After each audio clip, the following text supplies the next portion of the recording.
Tras los fenómenos atmosféricos y sísmicos, Puerto Rico debe estar más preparado y con mayor conciencia y conocimiento de las buenas prácticas en arquitectura, diseño y construcción. ¿Cómo lo haces? Aquí tendrás el acceso a este conocimiento de forma fácil y sencilla. Ahora comienza Arquitectura en Blanco y Negro. Saludos a todos y todas aquellos que nos escuchan. Yo soy el arquitecto Luis Vadillo Lozano, decano de la Escuela de Arquitectura y Diseño de la Pontificia Universidad Católica de Puerto Rico y estoy con ustedes como todas las semanas hablando de arquitectura. Y deseándoles a todos que se encuentren bien y en salud, recordándoles que Dios nunca nos abandona. Como siempre les digo, ustedes no han vivido ni vivirán un solo día sin arquitectura.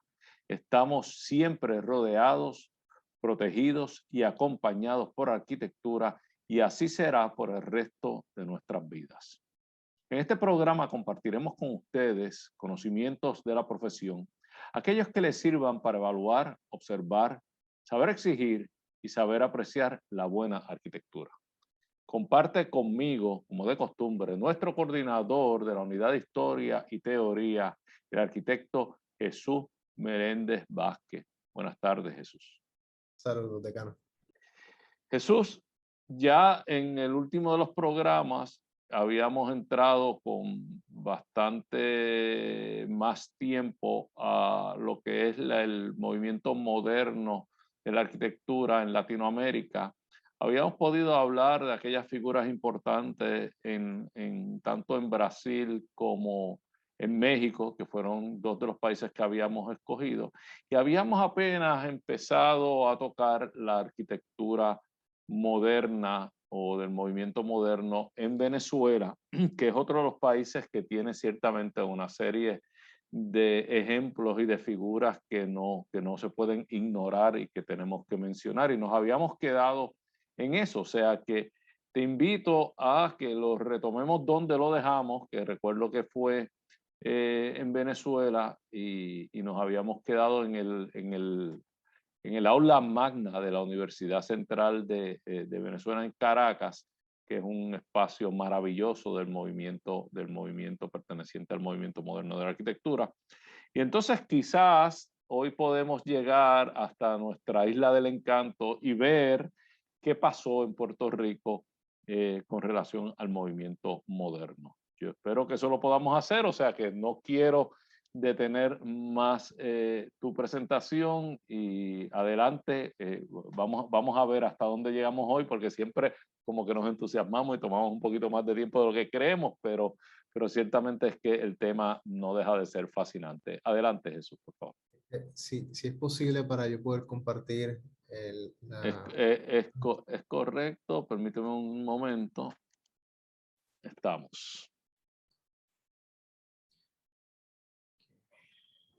Bueno, como bien dices, no habíamos cubierto completamente a la arquitectura moderna en Venezuela, pero a manera de recap, me gustaría presentar brevemente estos últimos proyectos que ciertamente el arquitecto venezolano Carlos Raúl Villanueva establece lo que es esta importación de lo que serían el concepto de una unidad de habitación, un concepto de urbanización para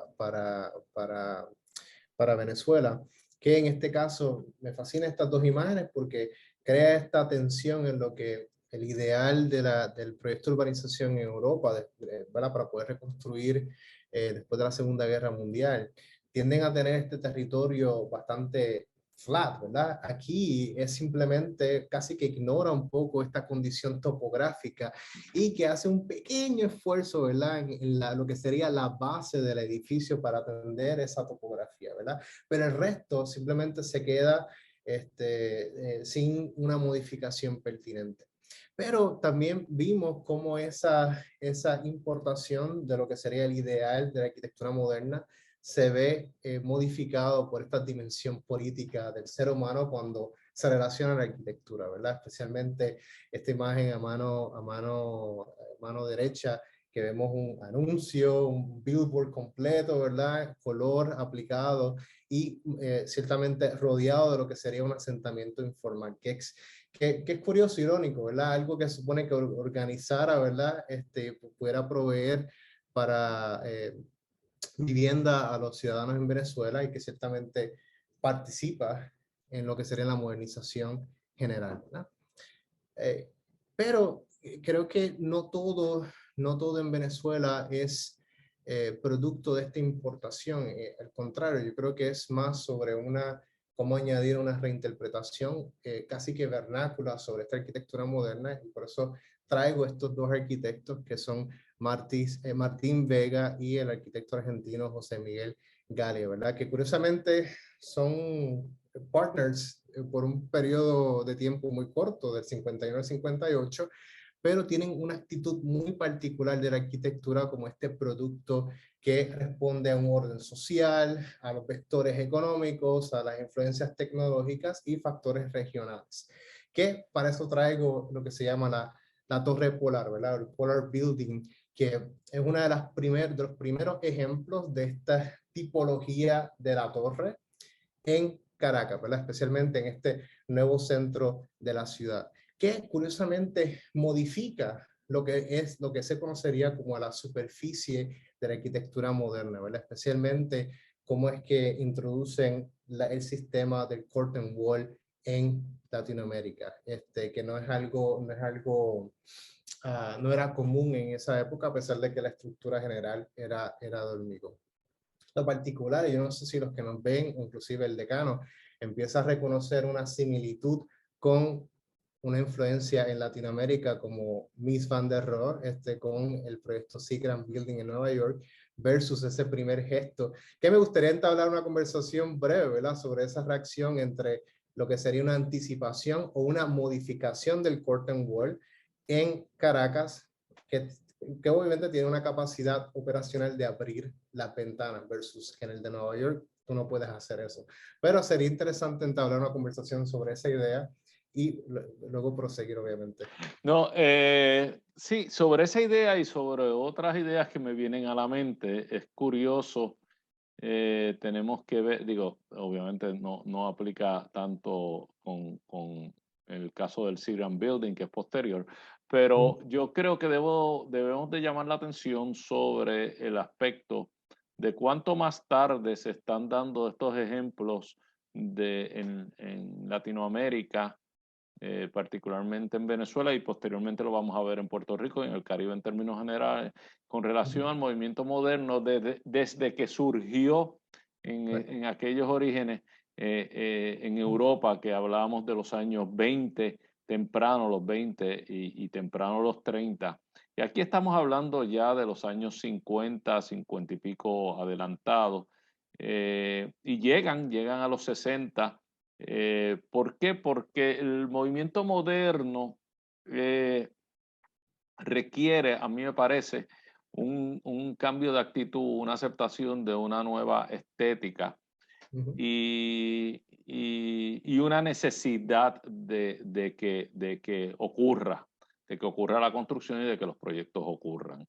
Esa necesidad ciertamente, ya lo hemos hablado en Europa, por las circunstancias de la guerra, ocurrió después de la Primera Guerra Mundial y posteriormente obviamente se enfatiza más al finalizar la Segunda Guerra Mundial. Pero es hasta que América y América Latina siente la presión de expansión poblacional y económica que se dan en estos tres países que tú muy bien has escogido, y ahora estamos en Venezuela, pero que se dan particularmente en Brasil, en México y en Venezuela, que son momentos de gran expansión de estos tres países.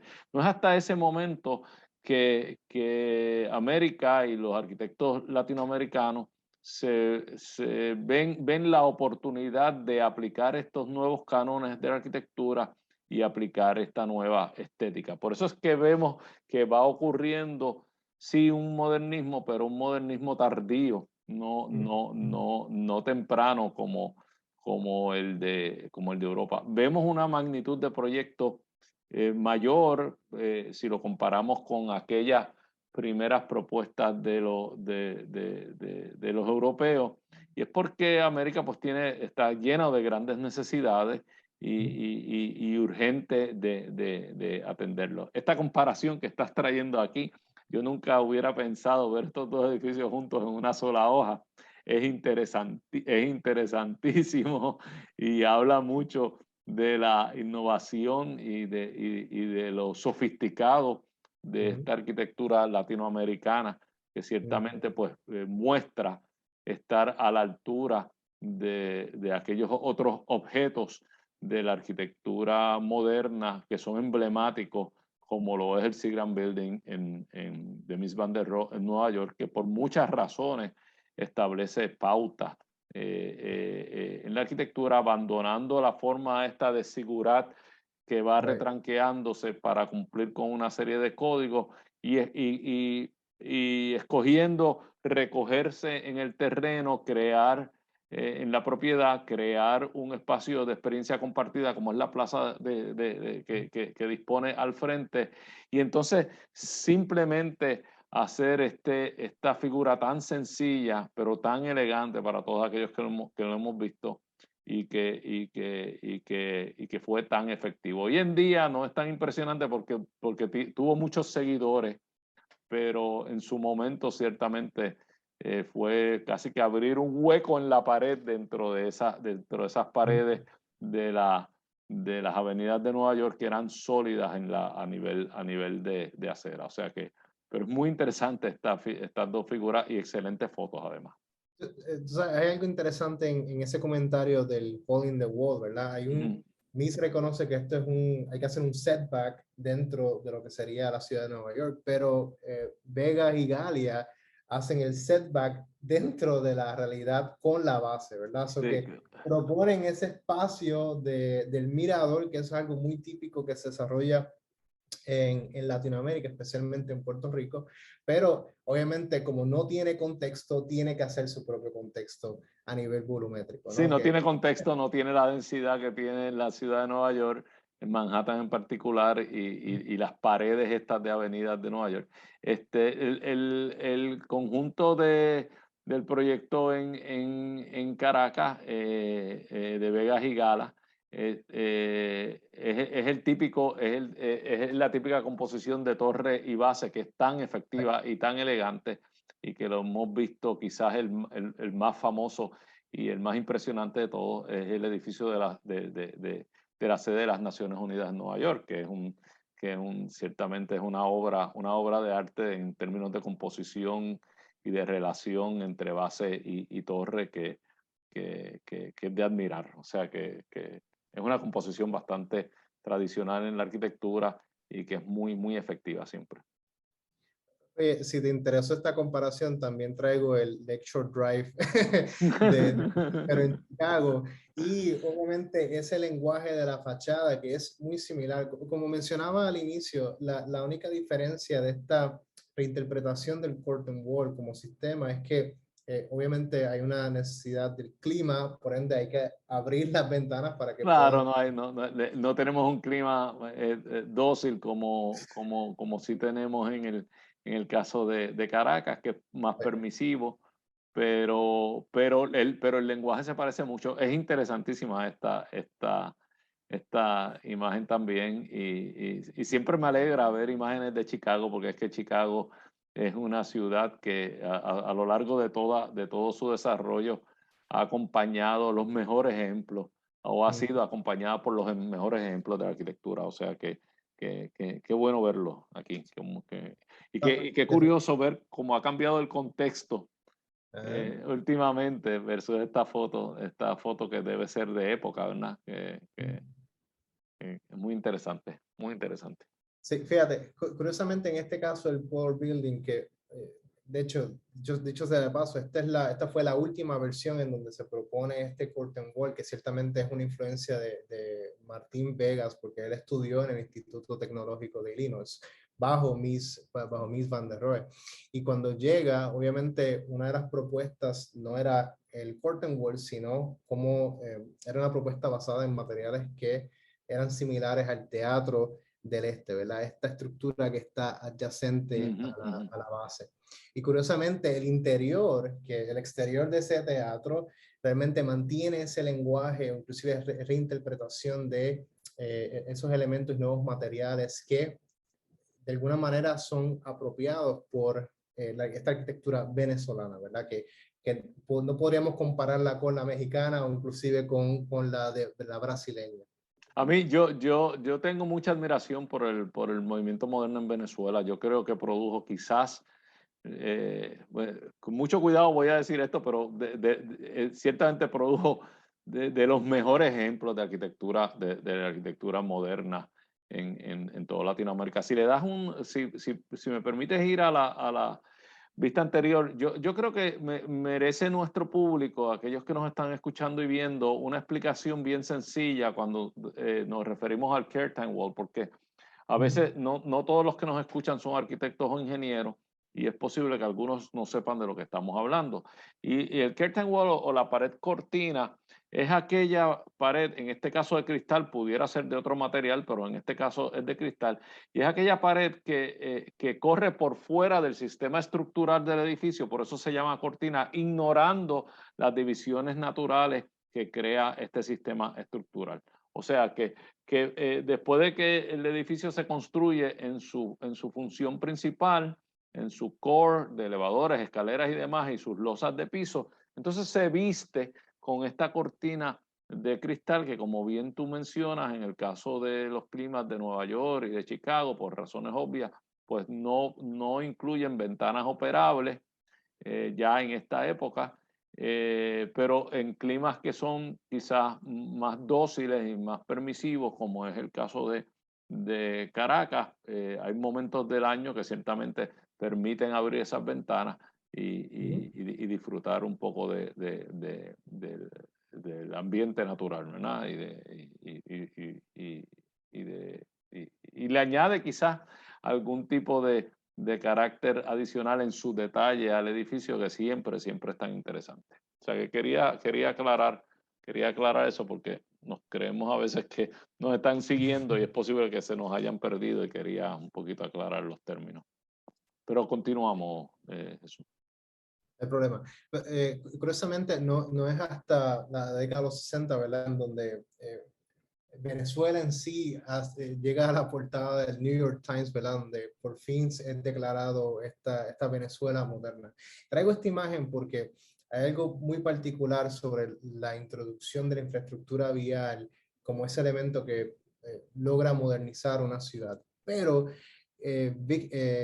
Martín Vegas y José Miguel Galia logran inclusive anticipar o redefinir esa expresión de esa arquitectura moderna en los espacios que, ¿verdad?, se puede comprar y utilizar el automóvil, ¿verdad? Como esta geometría del círculo en esta fachada que siempre me acuerda esta idea del historiador Brainerd Banham, que utiliza una imagen similar, pero de Philip Johnson, de la Glass House, iluminada de noche, ¿verdad? Que define el espacio arquitectónico de la arquitectura moderna como uno dinámico, ¿verdad? Uno energizado casi, ¿verdad? Y que ciertamente anticipa este gesto de lo que sería la introducción del automóvil como un agente modernizador de las ciudades, especialmente en Caracas, ¿verdad? Sí, es curioso que Caracas adopta un poco el estilo de vida y el estilo de ciudad a través de la distribución vehicular, como tú bien dices, más de la ciudad americana, es más americanizada que otros ejemplos que hemos visto. O sea que vamos a empezar a ver estas intersecciones y estos expresos que ciertamente le dan un carácter muy particular. Quiero llamar la atención en el contraste que hay en esta foto entre una arquitectura relativamente limpia y libre de decoración con los vehículos, que los vehículos todavía se ven mucho más conservadores que la arquitectura. O sea que aquí nos podemos sentir orgullosos nosotros los arquitectos que la arquitectura se fue un paso más adelante de alguna industria, que eso no es muy común, pero en este caso lo hizo. Hoy en día los vehículos han adelantado a la arquitectura por mucho, pero en ese momento todavía la arquitectura se veía más moderna que los vehículos. Definitivo. Jesús, se nos acabó esta primera mitad, o sea que vamos a tomar un breve receso, nos reunimos ciertamente en unos minutos y continuamos entonces con esto, arquitectura en blanco y negro. No se despegue nadie y reúnanse con nosotros en unos minutos.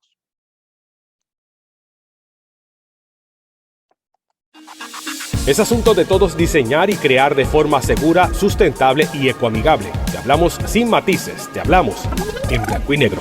Amigos, aquí de regreso, esto es Arquitectura en Blanco y Negro. Yo soy el arquitecto Luis Vadillo Lozano, decano de la Escuela de Arquitectura y Diseño de la Pontificia Universidad Católica de Puerto Rico, y en este programa estaremos compartiendo todas las semanas conocimientos válidos y útiles acerca de esta bella profesión de la arquitectura.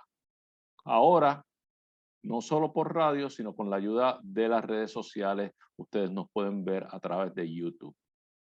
Nuevamente, como les deseé en un comienzo, espero que se encuentren bien y en salud, y les recuerdo que Dios nunca nos abandona. En esta segunda mitad vuelve a compartir conmigo nuestro coordinador de la Unidad de Historia y Teoría, el arquitecto Jesús Meléndez Vázquez. Jesús, ya vimos Latinoamérica un poco precipitado, siempre se puede volver, estos países fueron, estos y otros países de Latinoamérica y de Europa fueron muy productivos en términos de arquitectura en movimiento moderno, o sea que en algunas circunstancias futuras pudiéramos retomar alguno de ellos o alguna de estas figuras en particular y obviamente dedicarle un poquito más de tiempo. Pero queremos llegar a nuestra isla del encanto. Queremos llegar a Puerto Rico. Ciertamente Puerto Rico se da un movimiento moderno tardío que ocurre mayormente en la segunda mitad del siglo XX por unas circunstancias económicas y políticas muy particulares que todos conocemos, pero que podemos repasar un poco y que dio paso a una oferta de arquitectura ciertamente de primera. Nosotros tenemos grandes ejemplos de arquitectura moderna en Puerto Rico, o del movimiento moderno, debería decir, en Puerto Rico, y que podemos ahora, ejemplos de la arquitectura y figuras importantes, y que vamos a estar repasando en esta segunda mitad. O sea que para no tomarte más tiempo, porque siempre se nos queda corto el tiempo, te permito y te solicito que por favor tomes las riendas de la conversación. Claro que sí. Déjame presentar algunas imágenes para incentivar la conversación. Así mismo es, la arquitectura moderna en Puerto Rico llega relativamente tarde, casi en la década de los 40 y los 50, es donde formalmente se desarrolla y se presenta físicamente en Puerto Rico. Pero curiosamente, a diferencia de estos países en Latinoamérica, en donde hay una temática presente, un denominador común, que es la idea de la revolución, ¿verdad? Una revolución que ciertamente se utiliza para poder no solamente modernizar las ciudades, pero tiene una agenda social envuelta, ¿no? O sea, que era muy común que en la utilización de la arquitectura en Venezuela, México y Brasil se empezaron a desarrollar no solamente edificios institucionales, pero escuelas y hospitales y obviamente viviendas. En Puerto Rico, ¿verdad? Antes de lo que sería la historia moderna de nosotros, en la década de los 40 y la llegada del gobernador de Puerto Rico, Luis Muñoz Marín, ciertamente tenemos una presencia de una actitud reformista, especialmente gracias a lo que sería un conflicto bélico que cambia paradigmáticamente la historia de Puerto Rico con la guerra hispanoamericana, ¿verdad? Que pasamos de España a los Estados Unidos ya para 1898. Ahora bien, dentro de lo que sería el desarrollo de la arquitectura desde principios de 1900, había un esfuerzo particular del gobierno estadounidense, especialmente el gobierno federal, de cómo la institución del gobierno moderniza la isla, ¿verdad? Especialmente mejora la infraestructura e incluso se mantiene esta idea de que el gobierno es cliente de los arquitectos locales.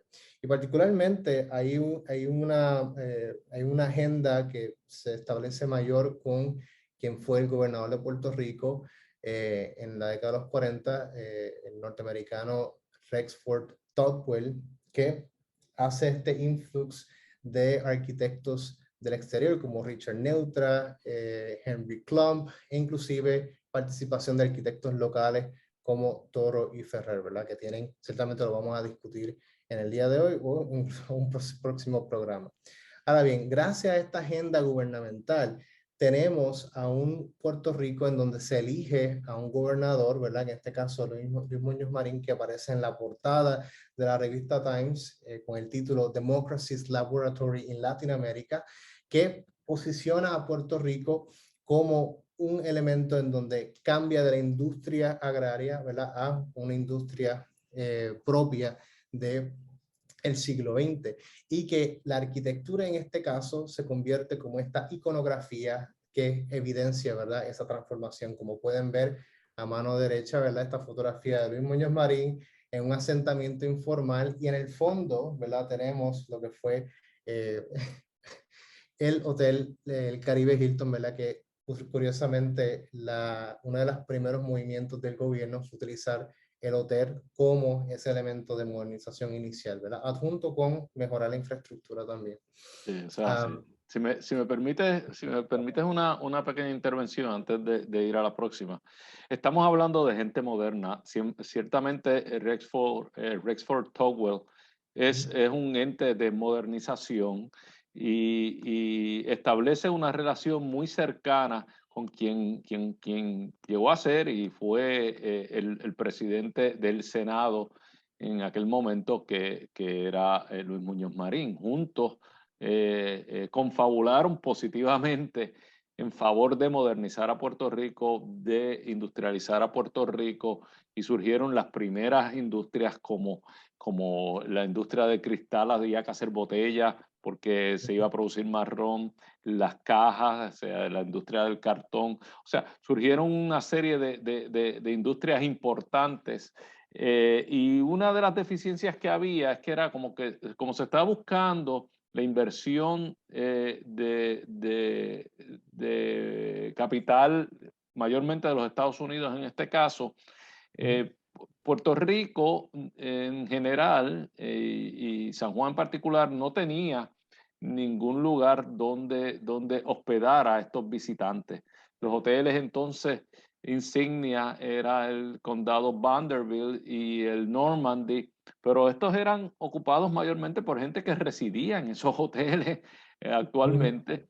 Entonces se trabaja el ejemplo con una firma muy joven, la firma de Toro y Ferrer, en una competencia, el proyecto del Caribe Hilton, que lo vemos allá atrás en 1949. Esta foto es una de mis fotos favoritas. Esta es una foto desde la laguna del condado, en un asentamiento ilegal, y ahí vemos a Muñoz, que venía de hablar precisamente con estas personas para convencerlos de que se movieran a otro lugar. O sea que estamos hablando de figuras claves, y hay una figura clave dentro de todo esto también, que lo vamos a ver, o dos figuras, que es don Teodoro Moscoso y don Jaime Benítez como presidente de la universidad. Y esto es importante mencionarlo porque van a venir por ahí y van a salir en lo que vamos a ver posteriormente. Pero adelante, porque todavía tenemos una figura de arquitectura previa a todo esto que es importante tocar.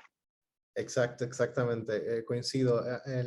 Una de las influencias particulares de la arquitectura a principios del siglo XX en Puerto Rico fue el arquitecto checo Antonín Nekodoma, ¿verdad? Que curiosamente él llega a Puerto Rico en 1905 y practica y desarrolla comisiones entre 1905 a 1928. Peculiarmente, yo no sé si los que nos están viendo pueden encontrar una similitud aquí, pero ciertamente Antonín Nekodoma, como una figura en el Caribe, hace la introducción formal del Prairie Style, ¿verdad? Ese estilo de la pradera que es muy típico de Frank Lloyd Wright, que en esencia hoy día no está muy claro si Antonín Nekodoma realmente conocía directamente a Frank Lloyd Wright, pero sugieren que mucha de esa influencia está basada en libros y portfolios que él tuvo acceso a principios del siglo XX, ¿verdad? Sí, hay historias que de seguro tú conoces, porque se dio un cambio completamente. Necodoma trabajaba otro tipo de arquitectura.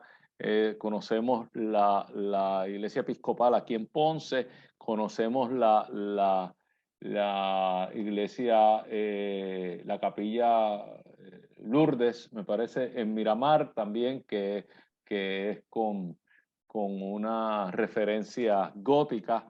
Y entonces estaba en este vocabulario cuando de pronto comienza con esta arquitectura tan parecida a la de Frank Lloyd Wright. Puede haber sido meramente una influencia intelectual estudiada, como tú mencionas, pero hay teorías también de que Frank Lloyd Wright estuvo por Puerto Rico. De hecho estuvo escondiéndose en el hotel Los Baños de Coamo, huyendo en esa vida revuelta de él, huyendo de un marido celoso que estaba buscándolo para acabar con su vida.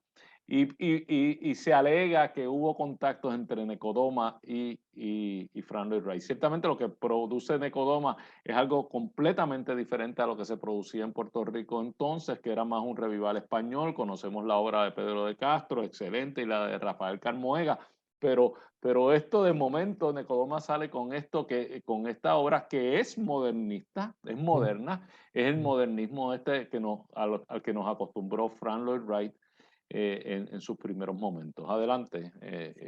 Fíjate, un comentario que quería hacer es que con esta introducción de esta arquitectura de Frank Lloyd Wright en el Caribe, que curiosamente no existe una transformación, o sea, no se modifica este estilo per se en el contexto del Caribe, pero está muy alineado a lo que sería esta introducción de lo que se llama el Spanish Revival en Puerto Rico, que curiosamente el gobierno federal utilizaba como un elemento para aclimatar la arquitectura específicamente aquí en Puerto Rico, ¿verdad? Y formalizar su presencia en la isla. Obviamente querían entablar un antes y un después de 1898, ¿verdad? Que pasamos al gobierno. Claro. Y los que nos están escuchando deben de entender que nosotros estamos bien concentrados en el movimiento moderno de la arquitectura, pero que hay muchas cosas ocurriendo paralelamente que influyen en la arquitectura del momento y que no es solamente arquitectura de carácter moderno con los cánones del modernismo, sino que hay mucho revival y hay mucha referencia historicista. Hubo un gran arquitecto en la Florida que influyó tremendamente a todo esto, que es el arquitecto Meissner, que se da en la Florida y que es el que realmente influye en toda esta arquitectura que un poco revival española o una arquitectura española reinterpretada. Pero todas estas cosas están ocurriendo al mismo tiempo. Es un momento bien interesante, y Puerto Rico es un laboratorio donde encontramos ejemplos de unos y de otros. Precisamente, y curiosamente, de nuevo, a pesar de que la contribución de Antonín Necodoma, que ciertamente hay un antes y un después, o sea, como lo que es la primera iglesia metodista de Ponce, que es un neogótico, versus la influencia de lo que es el Westmouth Portfolio, que ahí tenías todas las plantas, secciones de elevaciones, hasta perspectiva de los proyectos de Frank Lloyd Wright, y cómo estas son trasladadas, ¿verdad?, a lo que sería una estética que inclusive hay plantas que son casi iguales, o sea que no había mucha modificación, pero es una introducción formal de lo que sería el art and craft del bungalow, ¿verdad? Esta estructura de 4 aguas, que es en esencia ideal para un contexto tropical como el de nosotros, ¿verdad? Que eso es clave para esta arquitectura que se desarrolla después en la década de los 40 y los 50. Sí, ¿qué pasó por la mente de Antonín Necodoma cuando hacía esta arquitectura tan parecida a la de Frank Lloyd Wright? No sé si hubo el contacto entre ellos, que es bonita la historia, pero no sé si eso ocurrió o eso es meramente una leyenda urbana, o si meramente es que Antonín Necodoma estaba acostumbrado a copiar. Tenemos que darnos cuenta de que tanto el templo metodista aquí en Ponce como la capillita de Lourdes en Miramar no son del todo originales de él. En ese momento era bastante común casi que comprar estos planos por catálogo. Y entonces y hasta los detalles se compraban y venían y se ensamblaban. O sea que quizás estaba un poquito en esa onda y no tanto que conoció a Frank Lloyd Wright y que Frank Lloyd Wright le quitó el lápiz de la mano y diseñó por él, sino a lo mejor es que él estaba acostumbrado a poder reproducir a este grado de precisión. Esta es una maravilla de casa que desapareció, la casa Lucchetti en Santurce, en una familia muy acomodada en ese momento, y es una pena que esta casa se perdió. Yo llegué a verla en ruinas y luego un día desapareció. Es una pena, una de las grandes penas de las grandes pérdidas de la arquitectura en Puerto Rico. Fíjate, ahora que mencionas eso, hay yo creo que algo que comparte Antonín Nicodoma es que tiene una lista de clientes de clase alta, ¿no? Que es muy similar a las casas de Oak Park, y que ciertamente, por ejemplo, que yo soy de Humacao, tenemos la Casa Roy, que es un ejemplo uno de los pocos ejemplos que todavía existe, aunque está un poco maltratada hoy, ¿verdad? Pero que ciertamente atienden a un sector muy particular de la población, ¿verdad? Que ciertamente se modifica con esta arquitectura de Henry Klump y la arquitectura de Torrey Ferrer para atender a las masas, ¿verdad? Pero obviamente con una actitud de la estética distinta, ¿verdad? De la arquitectura moderna. Qué bien que lo mencionas, porque tienes toda la razón, coincido 100% contigo. A diferencia de lo que pasaba en el resto de Sudamérica, en Puerto Rico sí pudo adaptarse los principios y las ideas de Frank Lloyd Wright. Encontraron cabida, y Antonín Nicodoma lo probó.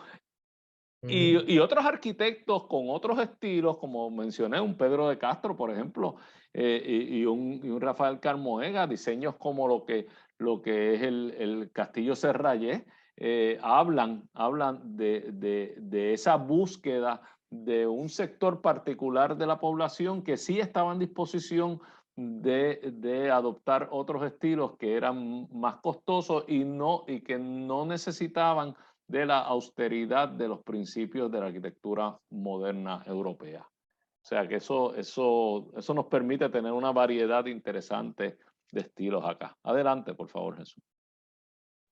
Claro. Y obviamente este esfuerzo que se hace a principios del siglo XX tiene un gran cambio en lo que sería esta arquitectura tropical. No sé si nos va a dar tiempo de cubrirlo, pero una de estas introducciones, inclusive, o reinterpretaciones de la arquitectura de Frank Lloyd Wright son gracias al arquitecto alemán Henry Klump aquí en Puerto Rico. Yo creo que yo ni me atrevería a entrar en Henry Klump ahora porque lo vamos a atropellar mucho.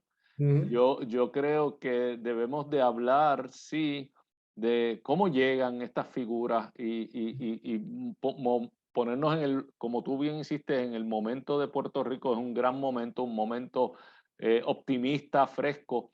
Y estas figuras, como vamos a ver Henry Klump y vamos a ver Torrey Ferrer, son figuras que llegan gracias a otras figuras, como mencionamos, grandes visionarios, como lo fue Muñoz Marín, ciertamente, como lo fue